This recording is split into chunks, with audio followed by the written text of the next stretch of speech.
Hello. Hello.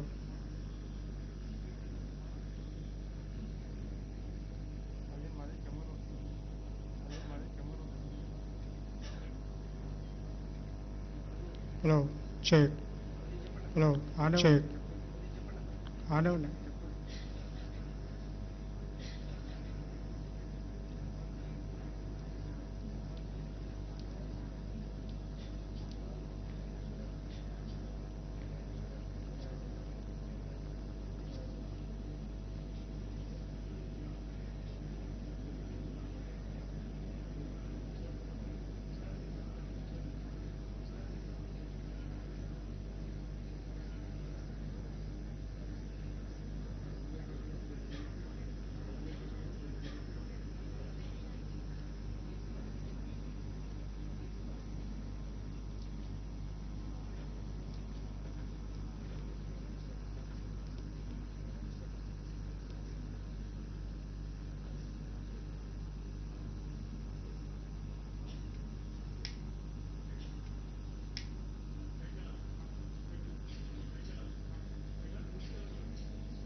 Very good morning to all the dignitaries of the dais.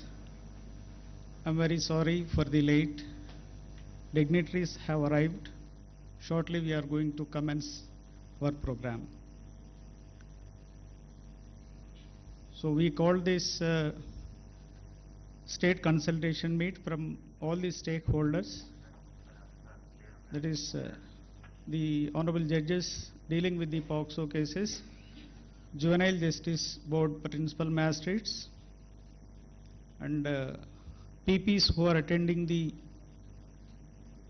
POCSO courts, and SJPU police personnel, and DCPOs, in charges of Sakhi Center, and also Bharosa Center, and the chairperson and members of the SEPCR. We thought that these officers are very relevant as they are dealing with the POCSO offences. So with this, for this 2 days consultation meet, I hope that you will enrich or further add to your knowledge to dispense justice to the victims. Thank you for your patient sitting. Thank you for your kind cooperation.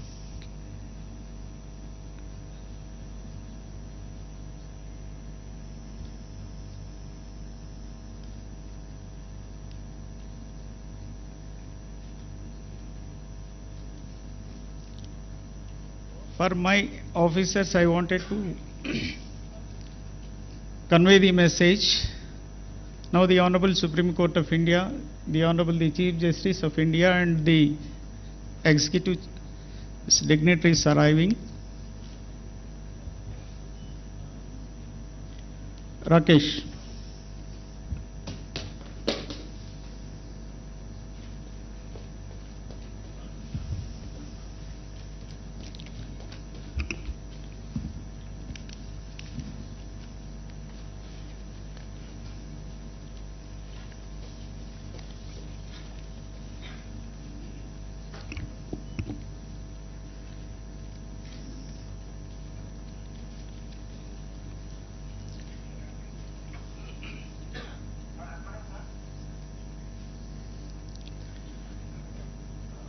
Kindly be seated.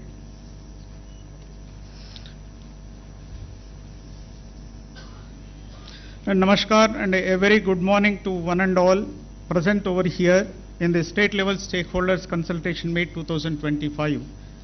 Before we begin with today's consultation meet, let us take a moment to acknowledge one of the most urgent responsibilities we share as individuals, as professionals, and as a society. Every child has the right to grow up in a safety, dignity, and without fear. Sexual abuse is a profound violation of that right with lasting consequences that affect not just the individual but the fabric of our communities. It is our duty to ensure that survivors are heard, believed, and supported, and that system of prevention, justice, and care are strengthened and enforced. It is with that spirit this state level stakeholders consultation meet is being held today under the aegis of Women Safety Wing, Women Development Child Welfare Department, UNICEF, and Telangana State Legal Service Authority in this auditorium. Dr. Marri Chenna Reddy, Human Resource Development, Hyderabad, in the august presence of my Lord Honorable Sri Justice Suryakant, Judge, Supreme Court of India, and Executive Chairman, NALSA, and the Honorable Chief Minister of Telangana, Honorable Sri Revanth Reddy Garu, and my Lords, Honorable Sri Justice Sujaypal Garu, Acting Chief Justice for the State of Telangana and Patron-in-Chief of Telangana State Legal Service Authority, and Honorable Sri Justice P. Samkoshi Garu, Judge, High Court for the State of Telangana and Executive Chairman of SALSA, and other honorable judges of the High Court and other dignitaries, a very good morning. I, Panchakshri, Member Secretary, Telangana State Legal Service Authority. On behalf of all the 4 departments, I welcome you to this consultation meet. The dignitaries of the dais, participants present over here who have graced the occasion, ladies and gentlemen, to the city of pearls and a historic and culturally rich metropolis, Hyderabad. We are deeply honored to have among us a galaxy of distinguished dignitaries whose presence today elevates the significance of this occasion. May I now invite our today's chief guest, Honorable Sri Justice Suryakant Garu, Judge, Supreme Court of India and Executive Chairman, National Legal Service Authority, to kindly grace the dais. I request Sri D. Kiran Kumar Garu, Secretary DLSA, to escort the Honorable Suryakant Garu.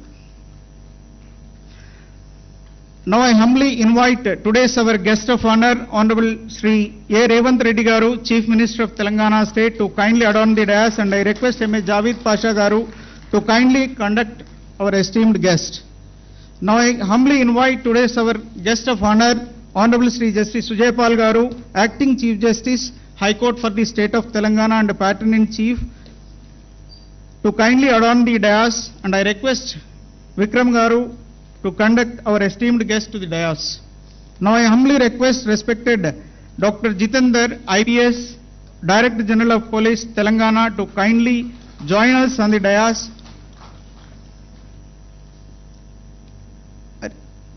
Now I request respected Madam Cynthia McCaffrey, representative of UNICEF India, to kindly take the seat on the dais, and I request Milind Kamble, Secretary, Legal Service Authority, to escort Madam. To begin with, I humbly seek permission of the Honorable Chair to declare the inaugural session as open. Thank you, my Lord. The inaugural session is declared as opened. As a gesture of our heartfelt respect and in recognition of their distinguished service to the nation, we now present saplings to our honorable guests on the dais. To do the honors, I now request Honorable Sri Justice Sujaypal Garu, Acting Chief Justice of Telangana High Court and Patron-in-Chief of SLSA, to kindly present a sapling to Honorable Mr. Justice Suryakant, Judge, Supreme Court of India.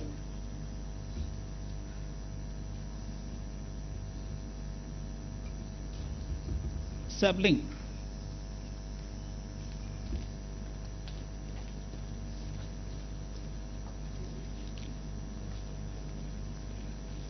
Ivama.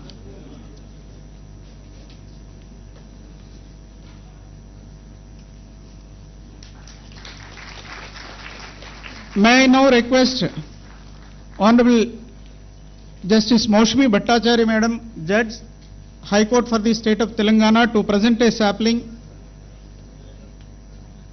No, Sorry, Milord.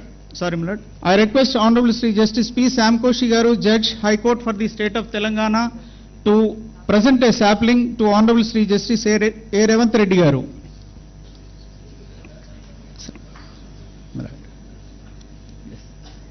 Sorry, Milord. Honorable A. Revanth Reddy Garu, Chief Minister of Telangana State.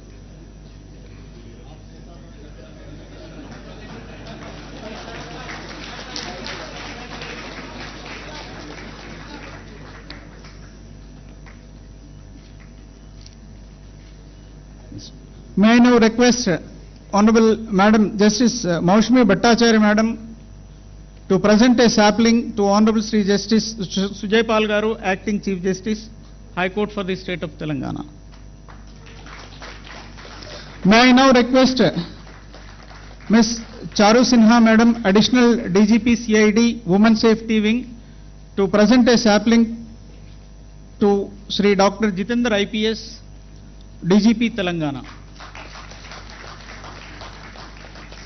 Now I request Sri Dr. Jalalam B. Tafassi, Chief Field of Office, to kindly present a sapling to Madam Cynthia McCaffrey, representative of UNICEF India.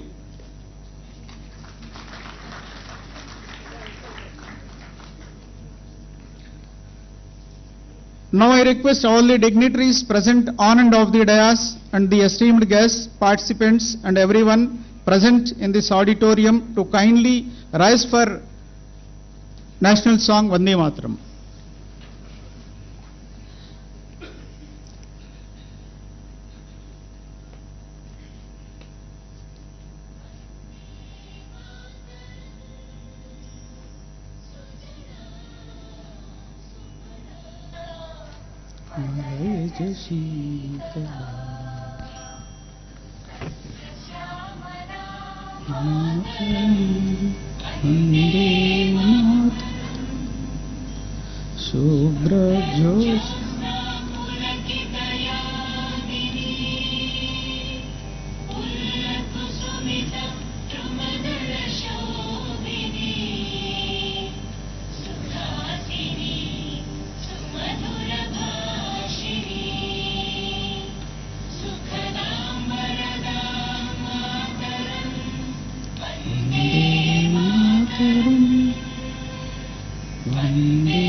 Thank you, my lords. Thank you.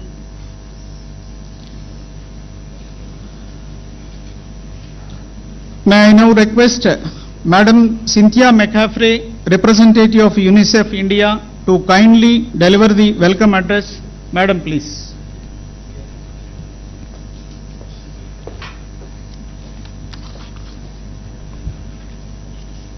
Honorable Justice Suryakant, Judge Supreme Court of India, Shri Reddy, Honorable Chief Minister, Honorable Justice Paul, Acting Chief Justice of the High Court of Telangana, Dr. Jitendra, Director General of Telangana Police, all representatives distinguished from the Judiciary Government of Telangana, all stakeholders, namaskar. On behalf of UNICEF India, it is truly our honor to join you today at this landmark event that demonstrates the highest regard with which Telangana holds the protection of children's rights and well-being. And let me begin with this simple quote: "Justice is not served until it reaches the last woman standing in the queue." These are not words from an international convention. These are words written by Savitribai Phule, a charismatic social reformer of India who promoted girls' education and women's rights in the 19th century. And just this month, on July 2nd, the National Institute of Public Cooperation and Child Development was renamed Savitribai Phule National Institute of Women and Children Development, that recognizes the incredible leadership that India has had for women and children's rights. So it's long before any international conventions or international law that Phule gave us the accountability and the responsibility to defend those who are in the most need of their rights in even the hardest times. And India has stood at the helm, recognizing and also creating frameworks that are not just the minimum standard for children's rights, but constantly looking at how to ever expand the effort for children's rights and making sure that you're building a society that is a model across India, but also for the globe, to create a place where children can survive safely, but also to thrive and dream their dreams and reach their aspirations. So that's why it is particularly an honor to be here and to welcome all of us as we sit together with those of you who are creating the legal frameworks, and also those of you on the front lines, the first responders, police, judges, prosecutors, the social workers, counselors, our child line functionaries, civil society, families and communities themselves, who are meeting and trying to respond to difficult cases that help children to survive but also rehabilitate and thrive. Let me emphasize the following points as we think about the next 2 days. Foundation. The Convention on the Rights of the Child is the most ratified convention in the world. It is a marker of global cooperation that we are here to protect children's rights and their well-being. And protecting them from violence, protecting them to be safe, is a bedrock a cornerstone of all their other rights. If a child is safe, then we're able to build on that, their health, their nutrition, their education. And then with that, they can grow resiliently. And so can nations around the world. Second, obligation. When we think about that foundation of rights, it reminds us that a child's rights is not a nice thing to do or a charitable thing. It's our obligation, it's our responsibility. And it's the whole of society that has to do it. It's cross-disciplinary. As we will talk about more and more today, sexual violence is pervasive globally. And it's harmful in many ways and for many reasons, including some deeply entrenched social norms. And so how do we work together to create that social power and change the social dynamics that enable children, and particularly those marginalized children, especially girls, to be able to have those rights? And at the same time, how do we look at the types of barriers that you're looking at every day that helps ensure disclosure and justice for individuals at every level, in every aspect, institutional and societal? I've talked about these prevalence. So what does that mean? As we look at India, some of the figures, if we look at NFHS 5 data from 2019 to 2021, almost 40% of women, 39% of women across India between the ages of 25 and 49 report having had sexual contact before the age of 18. Within that age group, 10% report having had sexual contact before the age of 15. In addition, India, and this state, is not just looking at the present challenges, but we're also looking at upcoming challenges like the internet, which creates opportunities, but it's also creating a global market for child sexual abuse materials and nefarious opportunities. So that is our foundation, obligation, and the third is demonstration. Demonstrating that we can make change. And India has demonstrated how to make change through its strong legal and policy frameworks that protect children from sexual offenses online and offline. And it's commendable what India has done as we look at services that provide to survivors special courts, legal aid, support persons, one-stop centers, and other services that help rehabilitate children. And they build on strong foundations that we see in the Ministry of Women and Child Development through Shakti and Vatsalya missions. This demonstrates India's commitment, but also building these strong foundations and meeting its obligations for children. I'm glad to be here because I've had the opportunity to talk directly about Bharosa centers by the Telangana Women's Safety Wing, the SHE teams, the Bal Raksha Bhavans of all child protection services coming under one roof, converged in one place, which is what children need. The efforts made in Hyderabad to issue identity certificates, Aadhaar, caste, disability, to all children wherever they are, care institutions, and all of these initiatives that build child protection across the state. My fourth is steadfast action.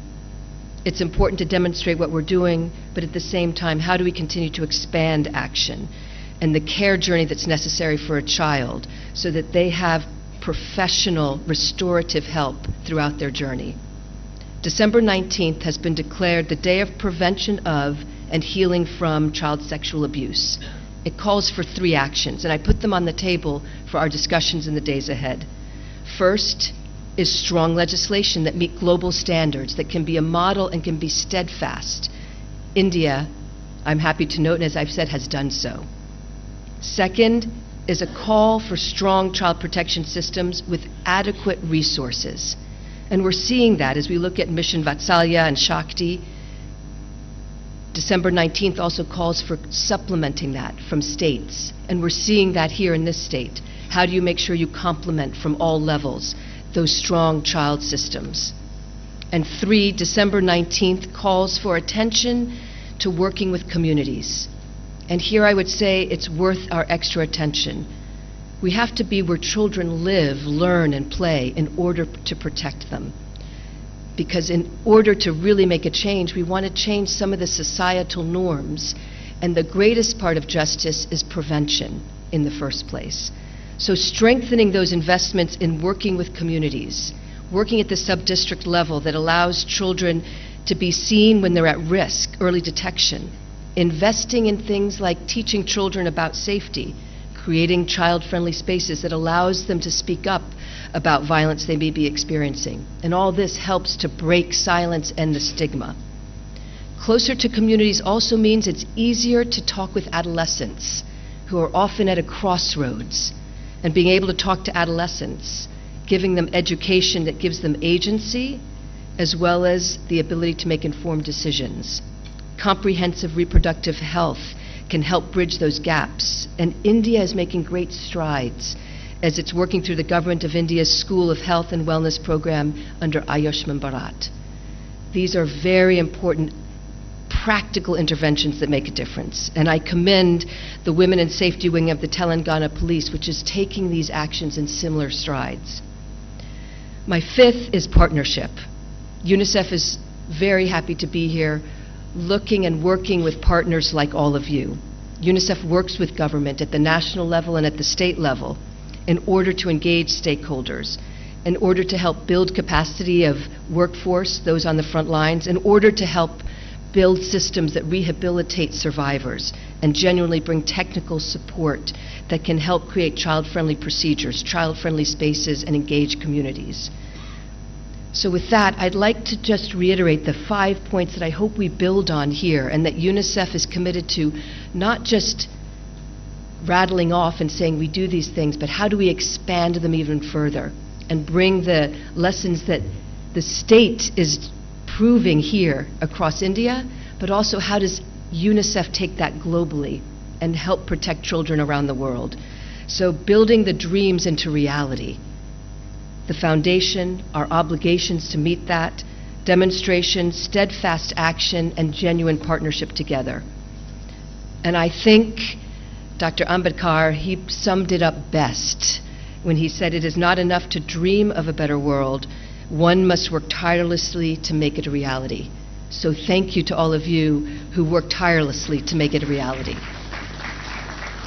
Thank you, Madam, for the warm welcome address. May I now request Sri Dr. Jitendra IPS, DGP Telangana, to address the participants. Sir, please.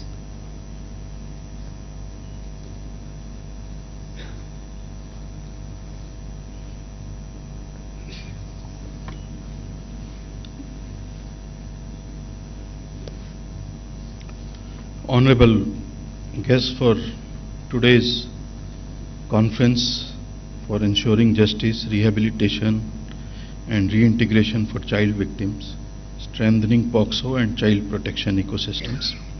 Honorable Justice Shri Surya Kanji, Judge Supreme Court of India and Executive Chairman, National Legal Services Authority. Honorable Shri A. Revanth Reddy Garu, Chief Minister of Telangana State. Honorable Justice Sujoy Paul, Acting Chief Justice, High Court of State of Telangana and Patron in Chief, Telangana State Legal Services Authority. Cynthia McFerray, representative of UNICEF in India. All the Honorable Justices of Telangana High Court, members of Judiciary, esteemed dignitaries, police and other government officials, civil rights experts, representatives of civil society and development partners, especially Ms. Charu Sinha, Chief of Women Safety of Telangana Police, and Ms. Anita, Secretary for Women and Child Welfare Department, and all boys and girls, good morning. It is a privilege to be part of national platform that brings together key stakeholders committed to child protection and justice delivery under POCSO Act, Juvenile Justice Care and Protection of Children Act. At the outset, I extend my warm greetings to all the participants and commend the efforts of Judiciary, Women Safety Wing of Telangana, Women and Child Welfare of Government of Telangana in organizing this critical and timely conference. POCSO Act and the Juvenile Justice Care and Protection of Children Act are most significant legislations in this country towards child safety and dignity. Yet more than a decade after this enactment, we still face real challenges on the ground. Some challenges are like delays in trials, high rates of witness withdrawal, inadequate convergence between the systems, and most importantly, the risk of re-traumatizing the child while seeking justice. Conference rightly places its focus on rehabilitation and reintegration, not as secondary aspects but as central pillars of the justice process. In Telangana, we have tried to respond to these gaps through a unique systemic innovation that Bharosa centers. It was established in Telangana and now it is scaled to 29 operational centers as one-stop crisis response and integrated support system for survivors of rape and child sex abuse. It brings together police, legal, medical and psychological services under one roof, away from police stations and hospitals as is evidently required by the POCSO Act. Every center has a dedicated child-friendly counseling room with age-appropriate material toys, visual tools and calm spaces to reduce fear and anxiety among the victims. Child psychologists and counselors trained in child-specific communication methods as well as medical and paramedical support persons provide key roles during this BNSS statement, medical examinations and helping investigating officers elicit trauma-informed disclosures. Dedicated support persons and legal support staff ensure that child and family are not left to navigate the justice system alone. An enabling ecosystem for POCSO should not be an isolated initiative. It is just enabler for the justice.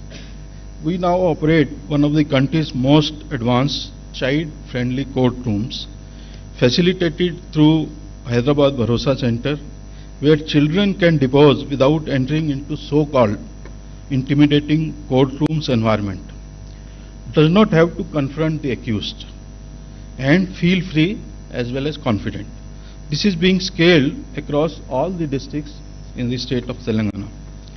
Convergence between Bharosa and juvenile justice system, including CWCs, DCPWs, JJBs and the courts, should grow further to become a comprehensive model for inter-agency collaboration. We have built strong referral system, fast-tracked it, medico-legal processes and ensured timely access to victim compensation as well as established an emergency victim assistance fraud. Despite its progressive framework, the juvenile justice system continues to face some challenges. The convergence between juvenile justice boards, CWCs, police and support services often lacks consistency and structure.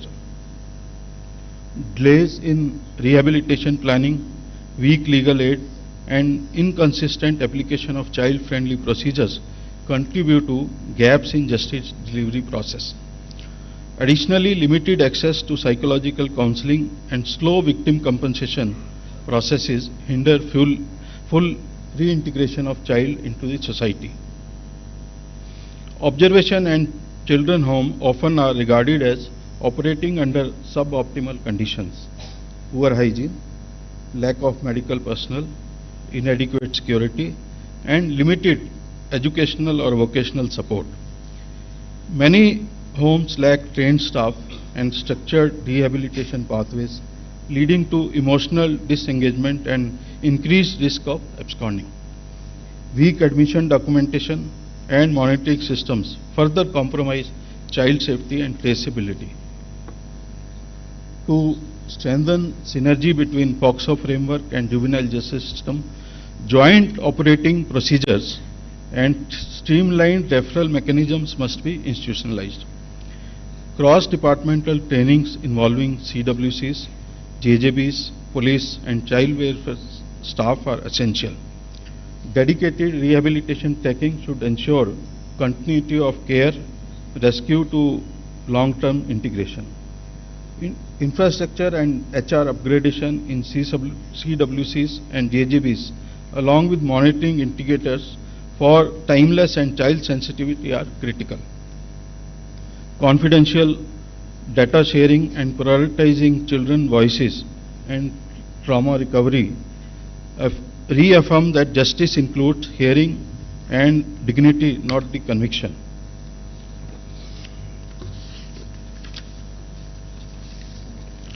Let the conference be a platform not just for deliberation but for commitment. Let us together reaffirm that justice for children is not just about conviction rates but about restoration, safety and healing.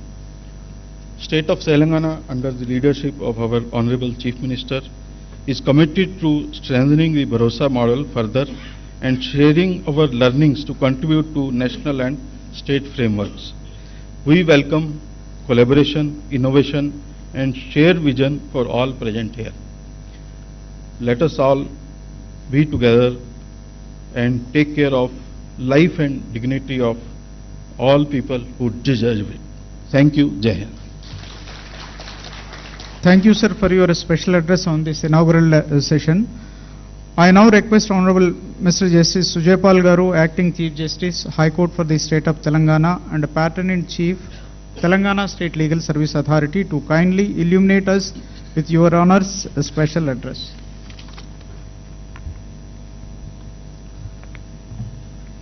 Honorable Shri Justice Suryakant Ji, Judge, Supreme Court of India, and Executive Chairman, National Legal Services Authority, New Delhi, Honorable Chief Minister Shri A. Revanth Reddy, my esteemed colleagues present in the auditorium, the Learned Advocate General, Learned Additional Advocate General, the Shri Jitendra, IPS, Director General of Police, Telangana State, Miss Santhya McFrey, representative of UNICEF, Ms. Charu Sinha, IPS, Srimati Anita Ramchandran, IAS, Secretary, Women Development and Child Welfare Department, Shri Panchakshri, Member Secretary, the resource persons, the stakeholders from different departments. Very good morning and welcome to all of you to this very important meet today, where we would like to discuss frankly about the issues before us so that we can come to a conclusion. But before coming to that, I would like your attention on the very, very relevant data which will show us the picture regarding POCSO matters. In December 20, the pending cases in Telangana regarding POCSO were 5267. In December 21, it became 6828. In December 22, it became 10,589. Comparing from December 20, when it was 5267, in December 22, within 2 years, it became almost double, 10,589. In January 23, it was 10,605, and at present data is available up to October 24, where the figure was 8308. This alarming increase is only one aspect of which causes worry. The another aspect and the another data which is more alarming, which is more dangerous, is that 98% accused are either family members, relatives, friends or neighbors. And therefore, in such a situation, a child victim who is subjected to sexual abuse, it is very difficult to withstand the social pressure, and in most of the cases our experience is that that victim turns hostile because of the family and social pressure. In that event, what is very important to record conviction and stop this is the scientific evidence, the other circumstantial evidence. And therefore, the idea to bring everybody under one roof that every stakeholder, the education, the police, the health department, the R&B, everybody who is taking care, who is the stakeholder, should be under one roof so that we can identify the issues and solve the problems. I'll give a very small example that when a child enters a school, her or his name is registered in admission register, we sometimes called as Dakhil Kharij register. A small overwriting in date of birth in that school register can give benefit to the accused if at later point of time that child is subjected to any sexual abuse. Likewise, as I said, that scientific evidence in cases of POCSO are very important. Now the Government of India has come up with a complete protocol of DNA, how to procure a sample, how to keep a sample, in which temperature it is to be kept, what is the shelf life, what is to be taken care of. And there is a judgment of Supreme Court on that, if I correctly remember, authored by Honorable Justice Bela Trivedi. The entire chain, the time from where the sample was taken and how it travels to the FSL and then how the report is prepared, this entire chain needs to be established meticulously. And even one break of chain anywhere ultimately gives benefit to the accused. A checklist can be prepared so that all these possibilities can be eradicated.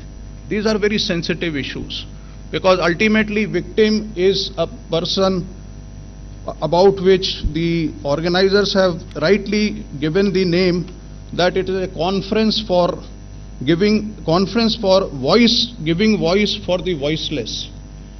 So what my understanding is that in all these technical sessions where the experts and resource persons will address you, please feel free to tell you about your problems in your department which you are facing, and please interact with the resource persons, please interact with the other departments. I'll give a small example of a similar conference in my parent state. A young lady constable stood up in a session and she said that when we take the victim, the child with their parents after the sexual abuse to the hospital, we are required to wait for 5 hours, sometimes for 6 hours because the doctor is busy elsewhere. And it is such a traumatic thing for that small child and their family members that sometimes the family members withdraw their consent for the medical checkup. We discussed it in the conference and the head of the medical department stood up and he said that from Monday itself we will prepare a roster where in every hospital a dedicated doctor will be there whose first responsibility will be to take care of and attend that child. So these are small things, but this makes a difference how we treat the child, how we give her an atmosphere and how sensitive we are.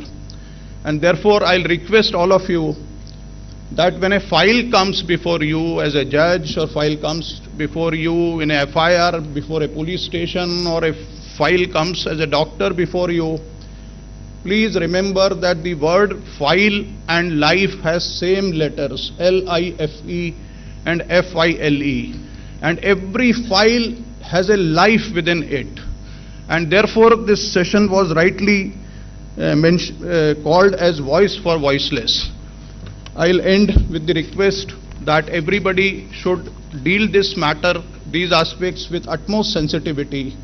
A poet said, अपना गम लेकर कहीं और न जाया जाए, अपना गम लेकर कहीं और न जाया जाए, घर में बिखरी हुई चीजों को सजाया जाए, घर से मस्जिद है बहुत दूर चलो यूं कर लें, घर से मस्जिद है बहुत दूर चलो यूं कर लें, किसी रोते हुए बच्चे को हंसाया जाए.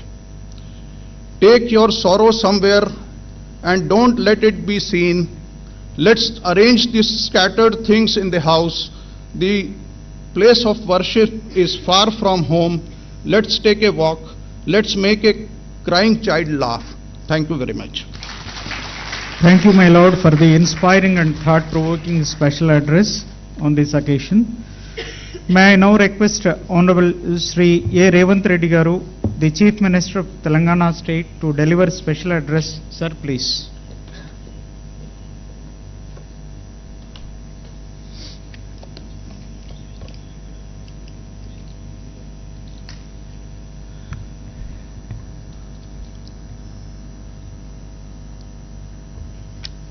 Honorable Sri Justice Suryakant, Judge, Supreme Court of India, and Executive Chairman, National Legal Services Authority, Honorable Sri Justice Sujay Paul, Acting Chief Justice, High Court of State of Telangana, and Patron-in-Chief, State Legal Services Authority.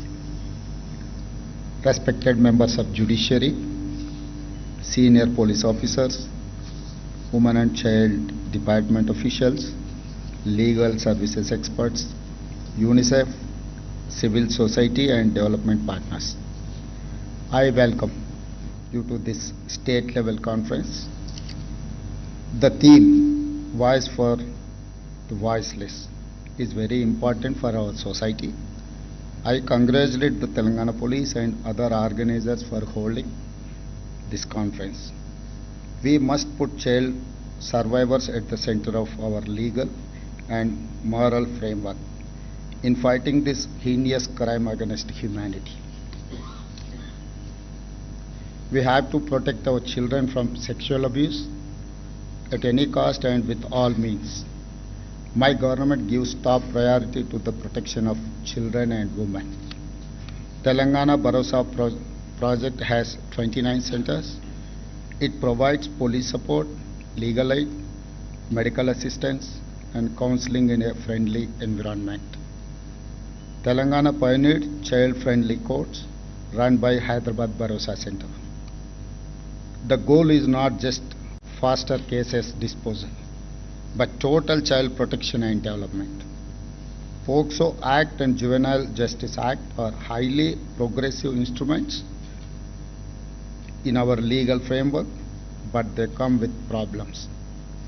We must ensure procedure help child victims, not hurt them. We must also end child pornography and impose strict punishments. Social media abuse of children must also be treated without mercy for culprits. Our state government is fully ready to take all steps.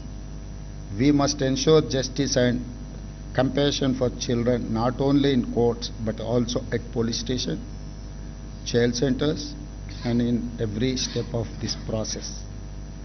I appeal to all of you, respected judges, police officers, CWCs, development partners, let us move forward with a shared mission. Justice is not just about conviction. It is about restoration, about dignity, and reclaiming childhood. Thank you. Jai Telangana. Thank you, sir, for your valuable message and the steps being taken by the Telangana state government. It is time to hear our today's chief guest, Honorable Sri Justice Suryakant, Judge, Supreme Court of India. My Lord, please.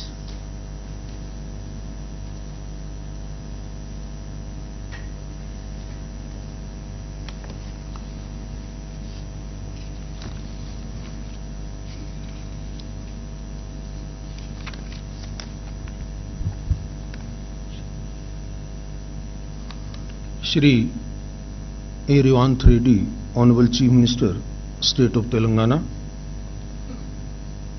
Justice Sujay Paul, Honorable Chief Justice in Action, High Court of State of Telangana, and Patron-in-Chief of the Telangana State Legal Service Authority, Justice Shyam Koshi, Executive Chairman of the State Legal Service Authority, Telangana, my distinguished sister and brother judges of the Telangana High Court, Dr. Jitendra IPS, Director General of Police State of Telangana,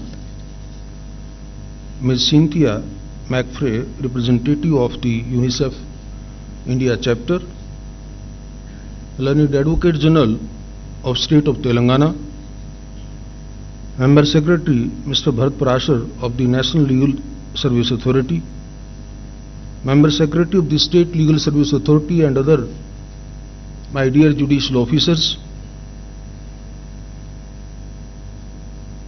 very senior officers of the police department, senior administrative functionaries of the state government who are present here. We also have among us Mr. Santhan Krishnan, Live President of the Commonwealth Lawyers Association,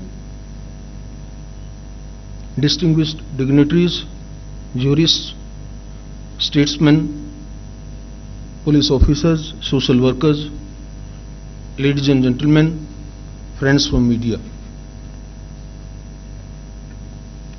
When Honorable Chief Justice cited a very emotional nazm of Nida Fazli, I immediately recollected Maria Montessori, a very celebrated pedagogue, and what she said about child.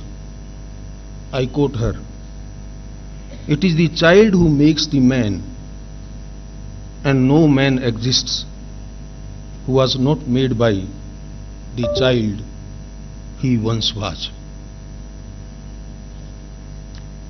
I think this statement communicates everything with respect to a very serious issue which we intend to deliberate in this one-day conference. These words of Montessori also remind me that the well-being of our children is not merely a moral obligation, it is the foundation upon which all of society is built. The child is not just our future, they are our mirror, our responsibility, and our greatest test. Today, as I stand before you, I cannot help but echo the statement of Montessori, because I am of the firm view that if we fail our children, we are not only failing them, we are failing the very soul of our nation. I therefore wish to applaud the distinguished speakers who have preceded me. Their remarks have incisively addressed many of the urgent and layered challenges in the realm of child protection. I find myself in strong agreement with the issues that Cynthia has raised, or Honorable Chief Justice and Honorable Chief Minister have raised. I see it as both a duty and a privilege to build upon those reflections by offering a perspective grounded in constitutional values, judicial insight, and our shared moral responsibility to the children of this great nation. At the outset, I would like to express my sincere appreciation for the untiring efforts of the Women's Safety Wing of the Telangana State Police and the Telangana State Legal Service Authority in organizing this event with exceptional commitment and vigor.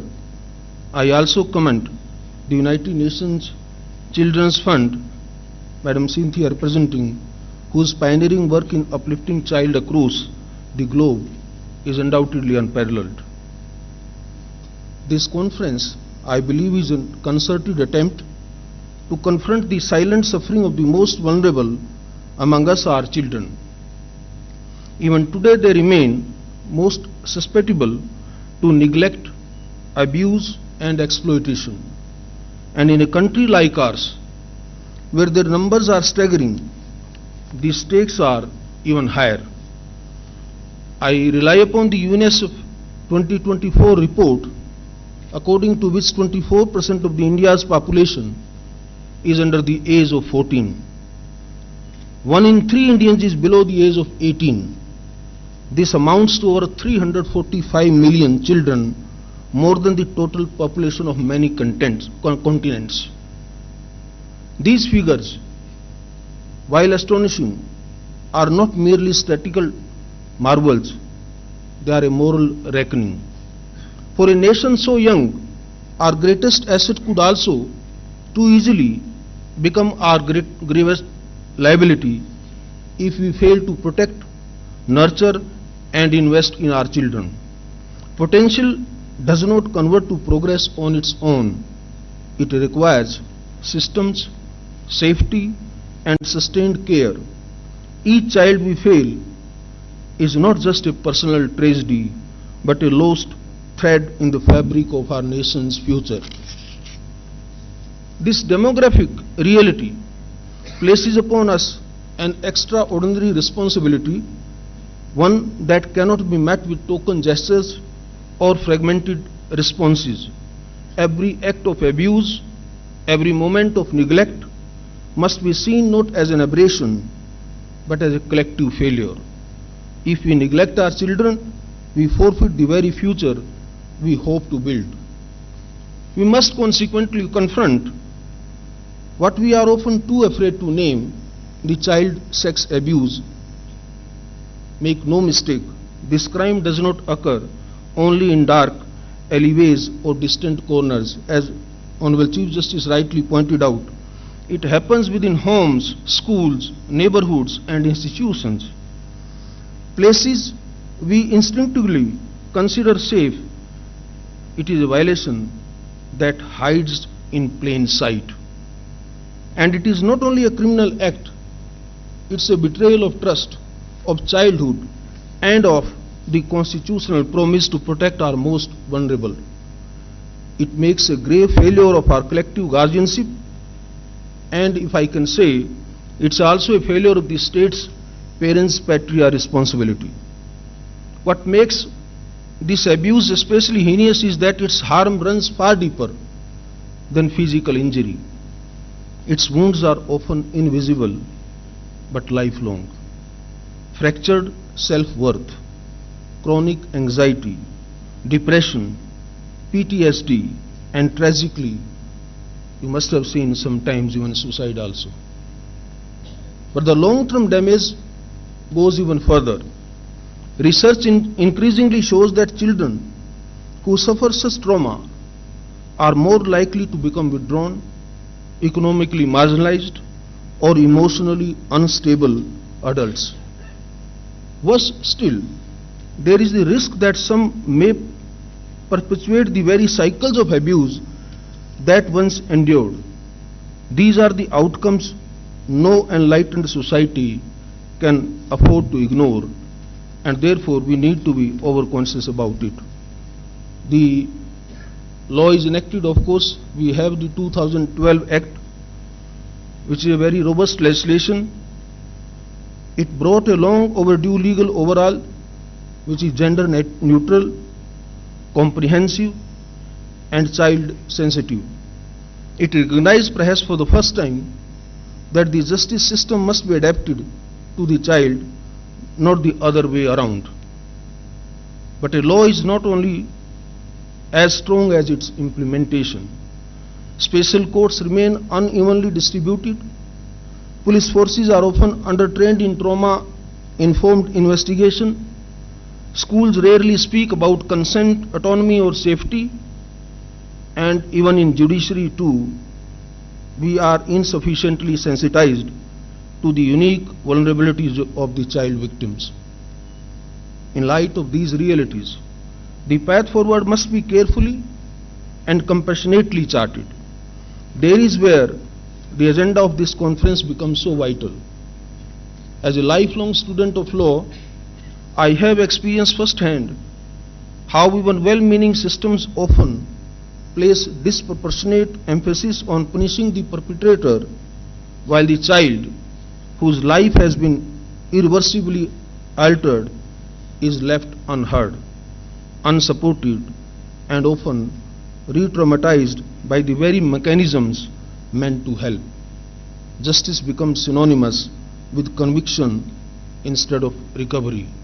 If some of you will recollect, in 2014 onwards, I have been speaking about invisible victims of system, and that is what precisely I meant to say. Consider the case of a 10-year-old made to recount her trauma repeatedly. Before whom? To a teacher, a police officer, a medical examiner, a lawyer, and then a judge. With each retelling, her voice grows fainter until it vanishes altogether. This cannot be called justice. It is distress compounded by process. When the system forgets the child in its pursuit of the accused, it fails them both. This imbalance is not incidental, it is structural. That is why the focus on rehabilitation at this conference is both timely and necessary. Our child protection framework, though well-intentioned, remain disjointed and under-equipped. What we need is a fundamental shift, one that sees the child not as a passive witness in a criminal trial, but as a person in urgent need of sustained and holistic care. True justice for a child begins not in the courtroom, but in the moment they feel safe and secured within and outside the four walls. It begins in the hands of a counselor, the embrace of a caregiver, and the assurance that they will not have to walk alone. Reintegration must not be an afterthought. It must be the foundation of our response. Because a child's healing is not just a legal requirement, it's a moral obligation. And in this context, and knowing the Indian, our societal background, it is a constitutional commitment also. As we look to the path ahead, one truth becomes abundantly clear. The task of protecting and supporting child victims is far too important to be left to the legal system alone. Not only is it a responsibility of the judiciary, police or social workers, it is in fact a collective national duty. Every institution, every stakeholder, and indeed every citizen has a role to play in creating an ecosystem where children are safe, heard and helped. We must move away from reactive justice to a more proactive, compassionate model where rehabilitation is not a footnote but the foundation. In this regard, I would be remiss not to acknowledge and commend the pioneers' efforts initiated in the state of Telangana and particularly in the city of Hyderabad. As the Director General of Police explained, the Bharosa centers here have really emerged as a model of what integrated, victim-centric support should look like. By offering a one-stop facility where child and women victims of violence can access police assistance, legal aid, medical care and psychological counseling under one roof, these centers exemplify what sensitive and holistic justice delivery should aspire to be. They demonstrate that with the right vision and commitment, it is possible to ease the child's journey through the justice system, minimizing the pain and agony and maximizing the care. Similar appreciation is due to the NALSA's novel child-friendly legal service scheme of 2024, which envisions a trauma-informed, child rights-driven ecosystem. It is not only ensures courtroom dignity but the provision of psychological care and compensation to the victim. It is my earnest appeal that such best practices be assimilated and adapted across the length and breadth of the country. Whether it is the level of the state policy, institutional design or community intervention, we must commit to replicating and scaling such models. Let us therefore take inspiration from what has worked and build upon it, ensuring that no child anywhere in India is left to navigate trauma alone. In doing so, we not only uphold the letter of the law, but the spirit of our Constitution, which promises every child the right to dignity, safety, and opportunity. I would like to conclude at this juncture by briefly alluding to the words of a stalwart of human rights, Nelson Mandela, who once rightly said, and I quote, "There can be no keener revelation of a society's soul than the way in which it treats its children."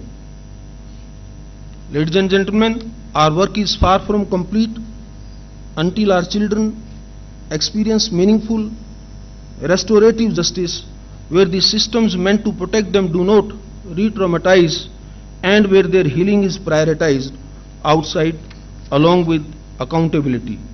This conference has brought together a range of voices, legal minds, administrators, caregivers, jurists, and protectors united by a common purpose. But beyond the deliberations and draft recommendations, that's my humble submission, we must take back with us a renewed sense of moral urgency. Laws, however well written, are only as effective as the compassion with which they are implemented. Systems, however well structured, are only as just as the people who operate them. Strengthening the POCSO framework and child protection ecosystems will require vigilance, innovation, and above all, empathy at every level. Let this conference, therefore, mark a turning point not only in the policy but in a national consciousness. Let us vow that no child will be made to feel that their pain is a footnote or that their dignity is conditional. Let us make our nation not merely compliant with law but radiant with justice, for it is in the safety of our children that the soul of our republic truly lives. Thank you very much. Thank you for giving this opportunity. Jai Hind, Jai Bharat. Thank you, my Lord, for enlightening us on different aspects and need for the POCSO Act and enriching us with words of wisdom, which I am assured that they will guide us in the days to come.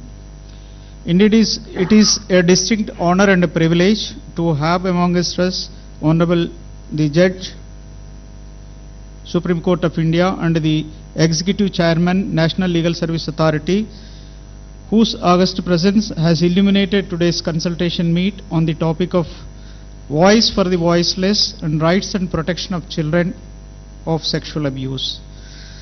We would like to take this opportunity to express our gratitude by felicitating the dignitaries on the dais for their generosity and kindness in gracing this occasion.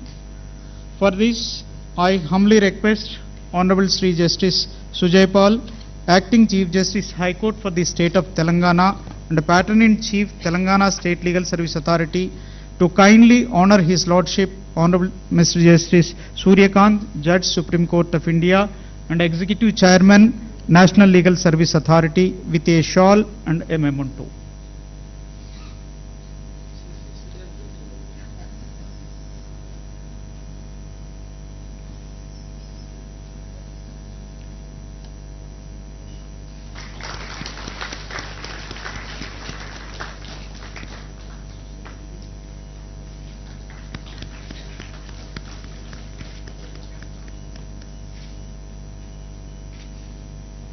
Thank you, my Lord, for accepting the felicitation.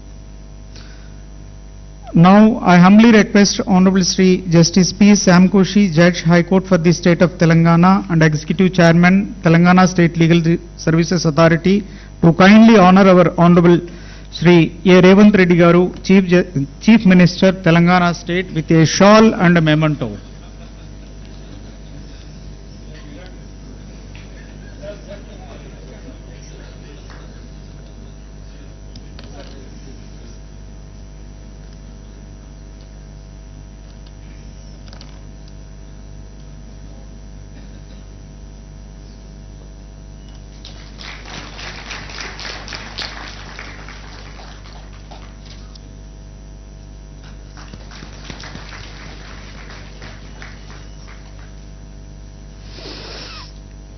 May I now humbly request Honorable Srimati Justice Maushmi Bhattacharya Madam, Judge, High Court for the State of Telangana, to kindly honor our Honorable Sri Justice Sujay Pal Garu, Acting Chief Justice, High Court for the State of Telangana, with a shawl and memento.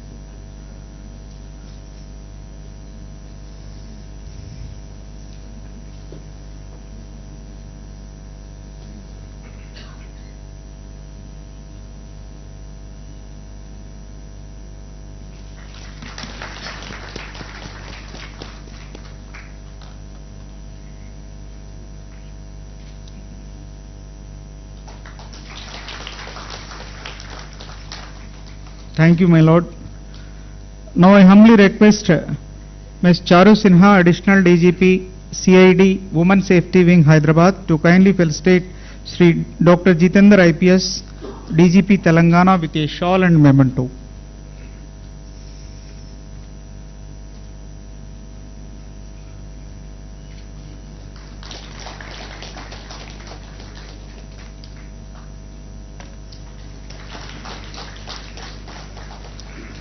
Now I humbly request Sri Dr. Zelalam B. Tafassi to kindly honor Madam Cynthia McCaffrey, representative of UNICEF India, with a shawl and memento.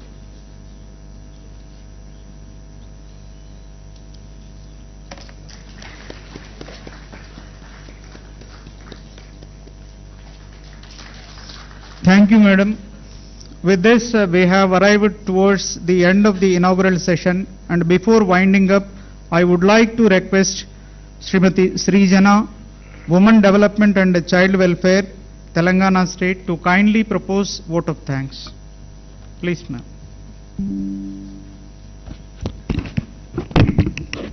Namaskar to every dignitary, guest and participant gathered here.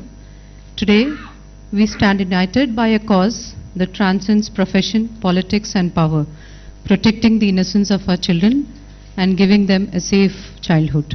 On behalf of the Telangana State Legal Services Authority, Women Safety Wing, Department of Women Child Development and UNICEF, I express our deepest gratitude to Honorable Justice Suryakant Garu, whose presence reaffirms that the highest court of our land remains a steadfast guardian of child rights. We are inspired by the commitment of Honorable Chief Minister Revanth Reddy Garu and the Honorable Acting Chief Justice of Telangana, Sri Sujay Pal Garu. Their leadership sends a strong message that justice for our children is not optional. It is urgent and non-negotiable. To DGP, Dr. Jitendra sir and Ms. Cynthia McCaffrey, we are grateful for your voice and your action. Your work reminds us that systems are strengthened when hearts lead the way. To the judges, officials and partners, activists, thank you. You are the architects of change and the silent warriors who protect those who cannot speak. As we step into the technical sessions, may our collective voices echo louder than the silence, and our shared action be the bridge between the law and justice. Thank you. Jai Hind. Thank you, ma'am. Now I seek the permission of the Honorable Chair to declare the inaugural session is closed. Thank you, my lords. The inaugural session is declared closed. I now request all the dignitaries present on and off the dais, all esteemed guests, participants and everyone present in the auditorium and who are witnessing this inaugural session virtually, to kindly rise for national anthem.